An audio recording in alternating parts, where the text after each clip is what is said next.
அப்புறம் அபி எங்களுடைய டைரக்டர், நான் இவ்வளோ நல்லா நடிச்சிருக்கேன் அப்படின்னு சொன்னது அதுக்கு காரணம், முக்கியமான காரணம் நல்லா நடிச்சிருக்கேன்னா என்னோடய பாடி லாங்குவேஜ் எல்லாம் மாறி இருக்குன்னா அது அபி தான். டைரக்டருக்கு தான் போய் சேரும். ஒவ்வொரு விஷயம் அவனுக்கு பார்த்து பார்த்து தான் சொல்லுவேன். இது எப்படி பண்ணுவேன் அப்படின்றது அந்த அந்த கையை வச்சுன்னு சொல்லுவேன். நமக்கு பொண்ணு இருக்கோ அது அவரோடது தான்.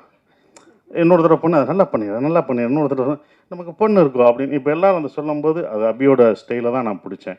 ஸோ அபி தேங்க்யூ, இப்படி ஒரு நல்ல படத்தை எனக்கு கொடுத்ததுக்கு நான் நன்றி சொல்லணும். நீங்கள் எனக்கு நன்றி சொல்லிட்டீங்க, நான் உனக்கு நன்றி சொல்லணும். ஏன்னா ஒரு ஸ்கிரிப்ட் எழுதுறதுக்கு வயசு முக்கியம் இல்லை, அதை நிரூபிச்சுட்ட. நீ எல்லாருக்கும் ஒரு ரோல் மாடலாக இருக்க. நீ உன்னுடைய அடுத்த படம் தான் ரொம்ப கஷ்டமானதாக இருக்கும். ஏன்னா முதல் படம் சுப்பிரமணியம் முடிச்சு 2வது படம் என்ன பண்ணணும்னு நமக்கு தெரியாது. அந்த அனுபவத்தை சொன்னேன் கேர்ஃபுல்லாக. அதையும் முதல் படமாக நினேன்.